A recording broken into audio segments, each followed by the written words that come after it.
नमस्कार। भारत के प्रजातंत्र में इलेक्शंस का अपना एक अनूठा महत्व है और इस वक्त गर्मजोशी से चारों तरफ चर्चा है आने वाले बिहार इलेक्शंस की, जब 243 विधानसभा की सीट्स पे इलेक्शन लड़ा जाएगा। बिहार पॉपुलेशन के हिसाब से भारत का तीसरा सबसे बड़ा राज्य है। बिहार वो राज्य है जहां भारत की सबसे ज्यादा गोल्ड रिजर्व्स की माइंस हैं। बिहार ही वो राज्य है जो शायद हमें सबसे ज्यादा आईएएस ऑफिसर्स देता है और उसके साथ बिहार ही वो राज्य है जो भारत का सबसे गरीब राज्य है, जहां पर कैपिटा इनकम इंडिया में सबसे कम है, जहां सबसे ज्यादा आबादी गरीबी रेखा के नीचे रहती है। बिहार ही वो प्रदेश है जहां पे नालंदा और विक्रमशिला जैसी यूनिवर्सिटीज थी। महान राजा अशोक की वजह से हमें आज अशोक स्तंभ मिला है जो हमारे देश का एक प्रतीक है। बिहार ही वो प्रदेश है जहां से चाणक्य ने अर्थशास्त्र का ज्ञान पूरी दुनिया को दिया और आज वहीं का आर्थिक तंत्र ठीक नहीं। बिहार की ऐसी हालत ब्रिटिश सरकार की कुछ नीतियों की वजह से, कुछ नीतियां हमारी अपनी सरकारों की वजह से और कुछ उन पॉलिटिकल पार्टीज की, उन राजनेताओं की अपने स्वार्थ की वजह से, जिनका सारा ध्यान सिर्फ एक वोट बैंक बनाने में लगा हुआ होता है। इसलिए बिहार की स्थिति की चर्चा करने से पहले, उसकी स्थिति की कारणों की चर्चा करने से पहले कृपया चैनल को सब्सक्राइब करें और अगर मेरा वीडियो अच्छा लगे तो एक लाइक भी जरूर करें। 18वीं शताब्दी के अंत तक बिहार का जो प्रदेश था वो एक बहुत सुदृढ़ और समृद्ध प्रदेश था। बल्कि पीटर मुंडी ने 1632 में, वो एक ट्रैवलर थे और वो एक बहुत बड़े व्यापारी थे, उन्होंने लिखा है कि ईस्टर्न रीजन का सबसे बड़ा मार्ट जो है वो ये प्रदेश था। यहाँ की बैटल ऑफ प्लासी के बाद यहाँ पे ब्रिटिश शासन आया और 1793 में लॉर्ड कॉर्नवालिस ने यहाँ पे पॉलिसी बदल के परमानेंट सेटलमेंट की पॉलिसी एस्टैब्लिश की। पहले यहाँ पे जागीरदार होता था, उसके पास कुछ गांव होते थे, उस गांव में किसानों के पास अपनी जमीनें होती थी, उस पे वो खेती करते थे और उस खेती से जितनी भी आवक होती थी उस पे एक टैक्स लगाया जाता था जो जागीरदार कलेक्ट करता था और उसमें से थोड़ी अमाउंट खुद रख के बाकी की राजा को पहुंचा देता था। और क्योंकि जागीरदार की इनकम भी किसान की खेती से जुड़ी हुई थी तो वो किसान की खेती में भी ध्यान देता था। लेकिन ब्रिटिशर्स ने ये सब खत्म किया और लागू की परमानेंट सेटलमेंट की पॉलिसी। उन्होंने टैक्स की जो अमाउंट थी वो फिक्स कर दी, चाहे खेती कितनी भी हो, एक फिक्स अमाउंट टैक्स की देना ही देना है। और ये टैक्स की अमाउंट उस वक्त जो इंग्लैंड में टैक्स थे उससे कहीं ज्यादा थी और ये जो सारी जमीनें थी उस टैक्स के अमाउंट के बदले में उन्होंने जमींदारों को दे दी, उनकी मिल्कियत हो गई और पीढ़ी दर पीढ़ी उन जमींदारों पे ही रही। यानी कि जो किसान था अब वो महज एक किराएदार के तौर पे उस जमीन पे खेती करने के लिए रह गया। टैक्स की अमाउंट जागीरदारों को देना मैंडेटरी था, कंपल्सरी था और जिस दिन तय होता था उस दिन सूर्यास्त से पहले वो रकम उनको देनी होती थी, वरना जमीन नीलाम कर दी जाती थी। टैक्स की अमाउंट देने के बाद जो भी रेंट वो लगाना चाहे जमींदार, उस किसान पे वो लगा सकता था। जमींदारों ने कैश क्रॉप्स लगाए और किसानों का बहुत शोषण हुआ। गरीब अमीर के बीच का जो डिवाइड था बिहार में वो बहुत बढ़ गया।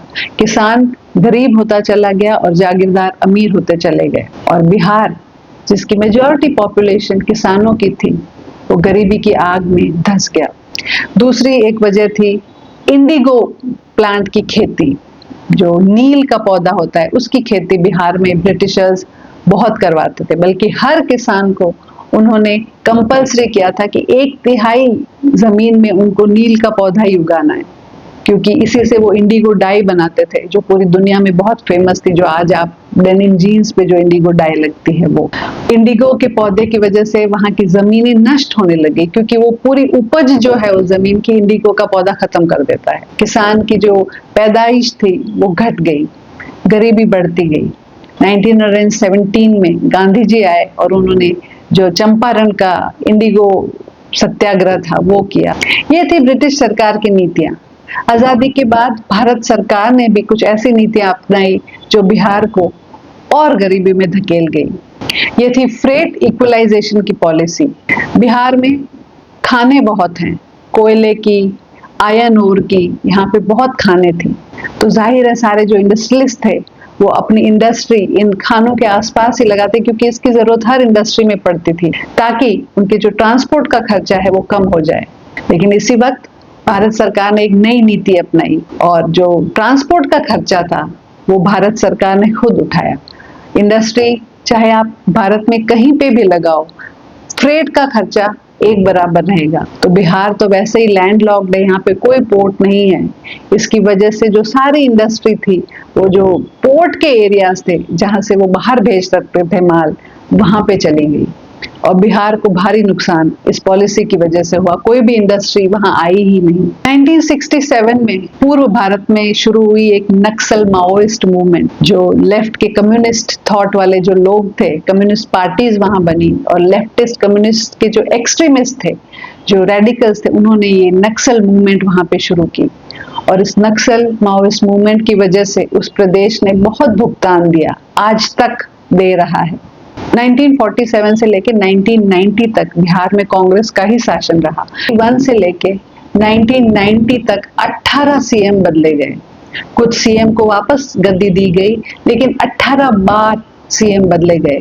कुछ सीएम 5 दिन के लिए रहे, कुछ सीएम 13 दिन के लिए रहे, कुछ सीएम 18 दिन के लिए रहे, कुछ सीएम 100 दिन के लिए रहे। 1980 से लेके 1990 तक करीब 6 सीएम बदले गए। ऐसा लग रहा था मानो कांग्रेस पार्टी म्यूजिकल चेयर्स खेल रही हो अपनी सीएम कुर्सी के साथ। और जब ऐसी स्थिति होती है तो वो चीफ मिनिस्टर की जो पूरा ध्यान होता है वो अपनी कुर्सी बचाने में लगा रहता है। स्टेट के डेवलपमेंट में या उसकी प्रगति में या उसकी उन्नति में ध्यान देने का उसके पास समय ही नहीं होता। वो सिर्फ इसी राजनीति में लगा रहता है कि कैसे उसकी कुर्सी बची रहे।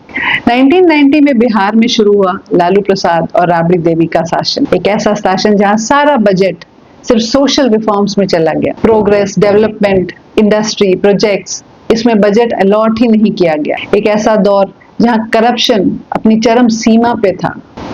लालू प्रसाद यादव चारा घोटाला में $370 मिलियन की हेरा फेरी में पकड़े गए और जेल भी गए।